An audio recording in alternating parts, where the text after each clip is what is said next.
भारतीय सांस्कृतिक और सनातन धर्म के इतिहास में श्री कृष्ण का नाम अद्वितीय स्थान रखता है। उन्हें भगवान विष्णु का 8वां अवतार माना जाता है, जिनका जन्म धरती से अधर्म और अत्याचार का नाश करने, धर्म की स्थापना करने तथा भक्तों का उद्धार करने के लिए हुआ है। श्री कृष्ण के जीवन की कथा केवल धार्मिक नहीं बल्कि गहन आध्यात्मिक और दार्शनिक महत्व भी रखती है। उनका जन्म, बालकाल, यौवन और जीवन की प्रत्येक घटना एक गहरी शिक्षा प्रदान करती है। श्री कृष्ण के जन्म की कथा, जिसे हम कृष्ण जन्माष्टमी के रूप में प्रति वर्ष मनाते हैं, केवल एक ऐतिहासिक घटना नहीं बल्कि एक दिव्य लीला है जिसमें भक्ति, प्रेम, बलिदान और चमत्कार की अद्भुत झलक मिलती है। द्वापर युग के अंत में समय में पृथ्वी पर अधर्म, अत्याचार और पाप का बोझ बढ़ता जा रहा था। असुरों और दुष्ट राजाओं का प्रभाव बढ़ चुका था।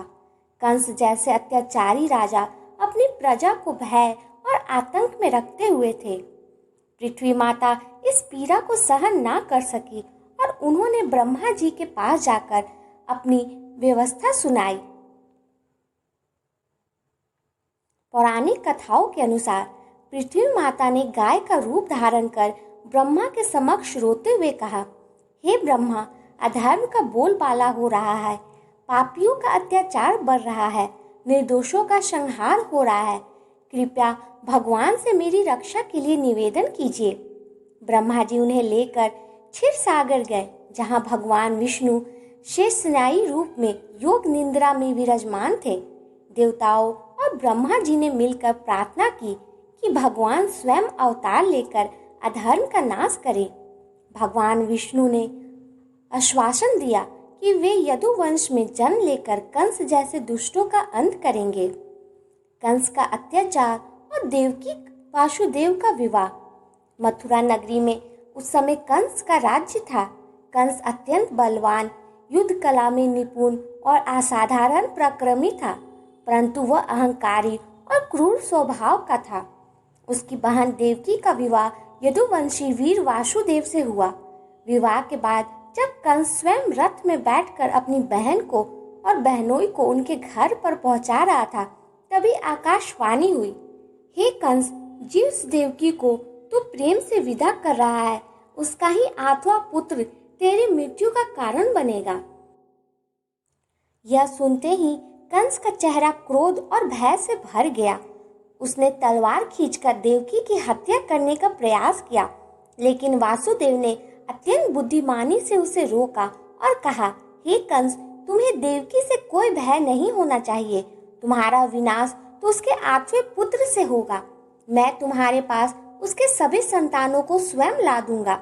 वासुदेव की बात मानकर कंस ने देवकी की हत्या नहीं की, लेकिन उन्हें और वासुदेव को कारागार में बंद कर दिया।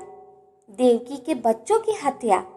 कारागार में रहते हुए देवकी के एक एक करके 7 बच्चे हुए। हर बार जब बच्चा जन्म लेता, कंस तुरंत उसे मार देता ताकि आकाशवाणी का कथन पूरा ना हो सके।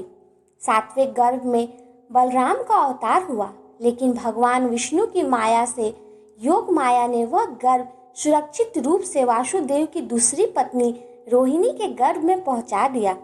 इस प्रकार बलराम का जन्म रोहिणी के यहाँ गोकुल में हुआ। 8वें पुत्र के रूप में भगवान कृष्ण का जन्म।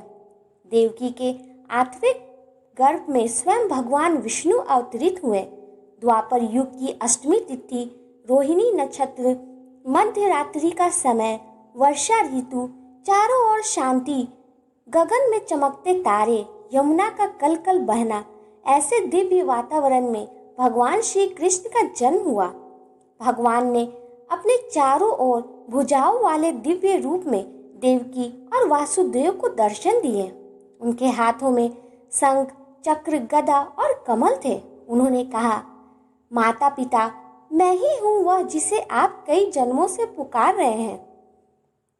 अब आप मेरे इस दिव्य रूप को त्याग कर मुझे एक सामान्य बालक के रूप में देखेंगे।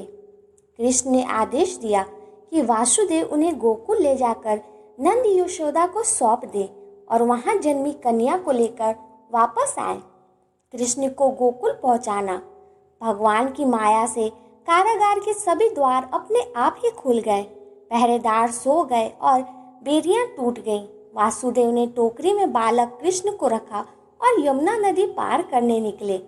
उस रात तेज वर्षा हो रही थी। भगवान शेषनाग ने अपने फन फैलाकर कृष्ण को वर्षा से बचाया। यमुना मैया ने वासुदेव के पैर को स्पष्ट करने के लिए अपना जल बढ़ाया, परंतु तुरंत शांत होकर रास्ता दे दिया। गोकुल पहुंचकर वासुदेव ने कृष्ण को नंद यशोदा के पास छोड़ दिया। उसी समय यशोदा ने एक कन्या को जन्म दिया था। वासुदेव ने उस कन्या को लेकर कारागार लौट गए। कंस द्वारा कन्या को मारने का प्रयास। जब कंस ने सुना कि 8वां बच्चा जन्म ले चुका है, वह तुरंत कारागार पहुंचा। उसने कन्या को मारने के लिए उसे हाथ में उठा लिया, लेकिन कन्या उसके हाथ से छूटकर आकाश में उड़ गई और दिव्य रूप में प्रकट होकर बोली, हे कंस, जिसने तेरा विनाश करना है वह पहले ही जन्म ले चुका है और अब वो गोकुल में है। यह सुनकर कंस क्रोधित और भयभीत हुआ और उसने गोकुल में पैदा हुए सभी नवजात शिशुओं को मरवाने का आदेश दिया। कृष्ण का बाल्यकाल और चमत्कार।